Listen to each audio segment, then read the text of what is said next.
Now, the city of Cape Town is the second largest metro by population numbers in South Africa. And recently, South Africa's Auditor-General, Tsakani Maluleke, presented the municipality with a Clean Audit Award for the 2021-2022 financial year.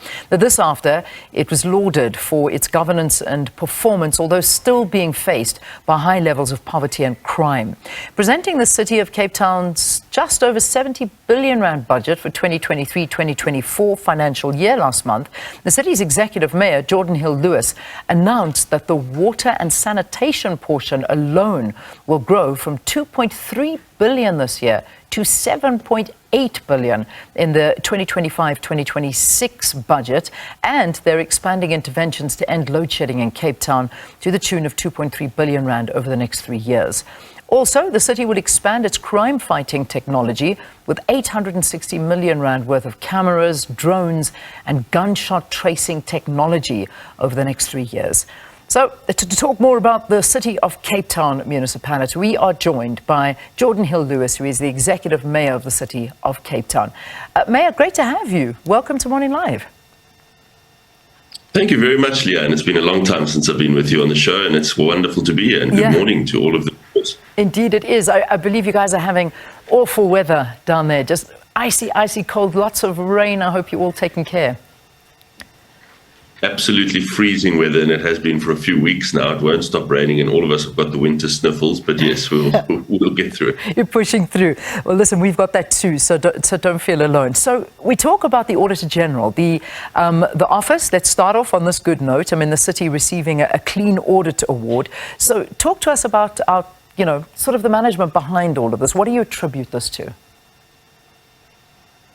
I give all the credit to our team of professionals in the city of Cape Town, finance professionals, engineering professionals, civil servants across the board who take their job seriously and who genuinely want to perform to the absolute best, and who know that their professionalism is protected in Cape Town, that they will never be judged on political loyalty or who they're a comrade with or a cadre with, but they'll be judged on whether they get the job done. And that makes a big difference over time. It's no small feat in a city of 70 billion rand to get a clean audit. As much as there is a lot to be concerned about in South Africa, it is great to see that there are a team of professionals still delivering the goods in Cape Town. Yeah, I suppose that is a very commendable thing to achieve, and one that unfortunately isn't achieved by many of the cities around the country and municipalities. But let's talk a little bit about, and we're going back a month because I know that your budget was delivered there, but you spoke a lot, I outlined a lot of it in the introduction, so I don't want to go into too much, but I think one of the big ones is, of course, the plan to end load shedding. This is a plan that you're hoping will happen in the next few years. Talk to us about what it is that you're going to do to stop this load shedding. Load shedding is the thing that is strangling the South African economy. We cannot hope to grow our economy so long as we have load shedding, and we can't get people out of poverty and into work. So we have to stop load shedding, and if it's not going to be done anytime soon at a national level, then we must do it in Cape Town. So we are buying power. The load shedding is because we have a power supply shortage, as simple as that. So we have to buy extra power. So we've started to buy 700 megawatts. In fact, we're actually nearly finished with the procurement phase. We're into the contracting and financial closure, it's called. And then thereafter, those projects have to construct and connect to the city grid. So unfortunately, it's not an overnight solution. It will take some time, but we will get there. We will add enough new power to the grid in Cape Town, to Cape Town's grid, so that we can stop, at the very least, stage 4 load shedding is our target, to stop all load shedding up to and including stage 4, and even beyond that if possible. Yeah, so that's the big plan. But the other big plans is, and this one I think standing out for a lot of people, is the city passing a record infrastructure budget of 43 billion rand for the next 3 years. Some are calling it far too ambitious for a city that is facing many socio-economic ills, crime, gender-based violence, illegal substance abuse, where perhaps the money could be used to try and assist in this. So let's talk about this, that 43 billion rand for infrastructure. This is something that I'm personally very proud of and excited about, because it's probably taken up the most amount of my time over the last year since being elected to make this happen. The fact is, Leanne, that so much of the failure in South Africa's cities today can be ascribed to just this one thing: a failure to invest in basic infrastructure. That is why you see services collapsing. And when services collapse, it is precisely the people who need those services the most, the poorest residents, who suffer. So it's no secret that Cape Town has had huge in-migration into the city. Our city infrastructure is also bursting at the seams, particularly water and sewage infrastructure, which is why you were right in your intro to say that they get the lion's share of this infrastructure budget goes to water and sewage. To really upgrade that entire system, to build new pipes, expand the size of those pipes to deal with more people, to expand treatment facilities, and so on. And that improves, it does a couple of things. Firstly, we believe in infrastructure-led economic growth, so you have to be investing in bricks and mortar infrastructure to keep the economy going. But secondly, it really improves the lives of the people who live in areas like on screen at the moment. You've got to improve services constantly, and the way that you do that is by investing in big, bulky, basic infrastructure. It'll be interesting to see what actually comes of it, and it does do that. But that is also sort of something that leads me to my next question. That's the infrastructure, but there's also the crime issue. And here's one that you did mention, is that you're expanding your Metro Police Training College. You've also budgeted for 85 new Metro Police officers this year, also expanding crime-fighting technology, which I mentioned. Crime is probably one of the biggest issues when we talk about the city of Cape Town.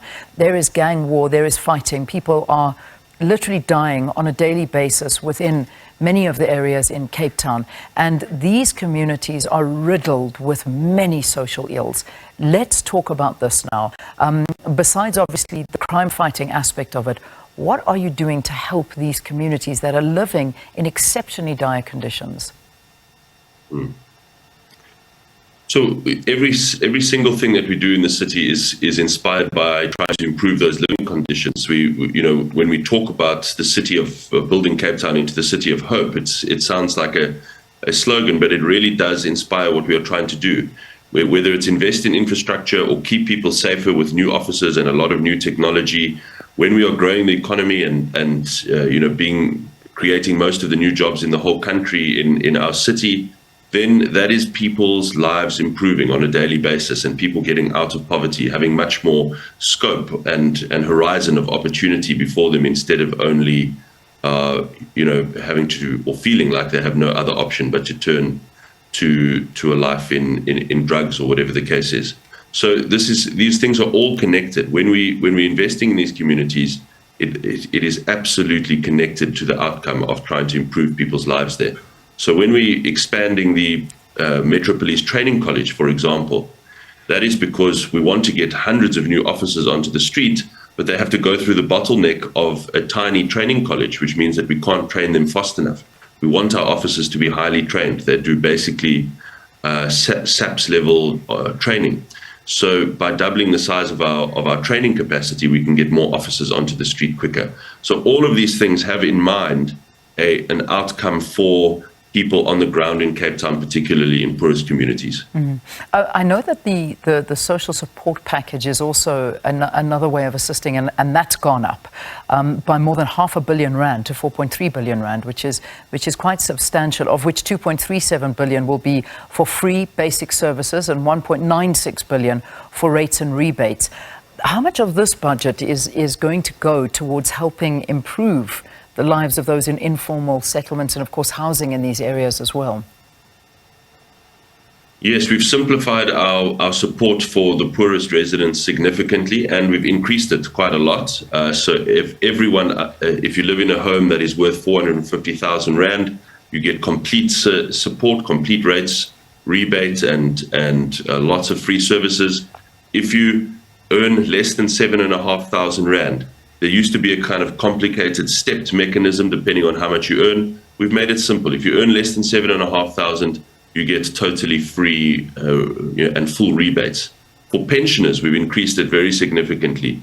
22,000 Rand, up to 22,000 Rand monthly income for pensioners gets rebated. So we've tried to, we know that there are a lot of families in South Africa right now, Cape Town included, who are struggling to make ends meet. The cost of living is rising alarmingly. So we have really tried to expand our support to struggling families to say, this is what the city can do in terms of direct financial support to ease your burdens for your monthly costs. Yeah. We've also, but most importantly, before I forget this, the biggest cost for every family is electricity in South Africa, and our electricity, our lowest tariff is called our Lifeline tariff in Cape Town, and we've expanded that bracket quite significantly so that you can get the Lifeline tariff right up to 450 electricity units, and that means it works out to in those units a 50% reduction in the price of electricity for those users. So that's very significant. Yeah, indeed. I want to talk about the rail network now, because I've been looking, I'm not sure if it's been shown from some of the visuals that the viewers are seeing, but I'm seeing it here in studio, the rail infrastructure. And this is a big issue for you. I know that, and you've been campaigning for the devolution strategy within 2023 for the capable metros to run passenger rail to be implemented by the government. You've written a letter to the president to form a joint working committee in a bid to devolve the railway system. Has the presidency responded? Where is this? I know that you as a city want to run the railway networks there because the residents really need it, and this is one of the biggest issues facing the country, never mind your city. But where are we with this?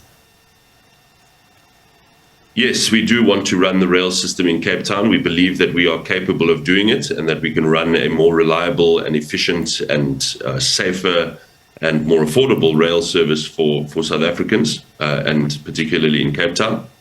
We know that the government agrees, or at least last year, March, the National Cabinet of South Africa took a decision that rail devolution will happen. And since then, we've had some confusing messages. Now, I believe that if the National Cabinet of the country takes a decision, that is the decision, that's the policy. And unless they reverse that policy, it should be implemented. But it has not yet been implemented. In fact, it is making very slow progress. So, and then we've heard some confusing messages from the government as to whether it's going ahead or not. But just a few days ago, Leanne, we got a statement from the Director-General of the National Department of Transport, which I thought was quite significant. He was speaking at a rail conference in Johannesburg, and he made the point that this devolution to so-called capable metros, which we believe we are a capable metro, is going to go ahead, and that in fact there is going to be a devolution strategy document tabled by his department before the end of this year. So that gives us a lot of excitement, because this is the kind of sign that we've been looking for, that it is indeed proceeding. And our message to them would be simply, we are ready. This is not a thing, it's a complicated job, we understand, but it's not a thing that should take 5 or 10 years. Let's start working on it. Let's not drag our heels any further. It's already more than a year since that decision was taken by the National Cabinet. Let's get going. Cape Town is ready. We want to do it. I want to end on two sort of good news stories for the city as we head to the news at 8. The Amazon coming to South Africa. This has been a massive issue for quite some time, but it's been confirmed. I saw it being confirmed this week that it's quite, Amazon headquarters are now, you've accepted a settlement offer by the Observatory Civil Association for the complete and final cessation of all legal action regarding that River Club dispute. And the 4.5 billion multi-purpose complex in Cape Town has been in the works for years, and it's set to house Amazon's new African headquarters. So that's a big thing. Perhaps you want to comment on that. And of course, the Netball World Cup. I can't not have you commenting on that. It's coming to Cape Town as well. We're supporting it. We're wearing our gear. We will be down there. 28th of July. Are you ready? I imagine this is an exciting moment as well. Let me just comment on Amazon first. Yes, it is great news. This is a court case that has got global coverage, not just national coverage, but international coverage, and which threatened to do harm to Cape Town's reputation as a global investment destination. So we are thrilled that it is finally resolved. We are also thrilled about the message that it sends, that we will act to defend our reputation as an attractive place to invest if you are an international investor, because when people come and spend 4.5 billion rand setting up a new headquarters, whether it be Amazon or any other business in the world, that means investment, it means growth, it means jobs for the people of Cape Town. So we will defend that, and we will defend planning decisions that are taken properly and correctly and lawfully, as this one was. So I'm thrilled with that outcome, and now we can move on and start to see that investment, come to completion. And then, of course, the wonderful Netball World Cup is now just about 30 days away from kicking off, or I suppose can't say kicking off for netball, but the first throw is about 30 days away in Cape Town, and we are just very, very proud to be the host city. We have a beautiful fan park that is under construction outside the CTICC, so that anyone who doesn't get tickets can come and watch the games on huge screens with live music, with entertainment, with things for kids to do outside the official venue at the CTICC.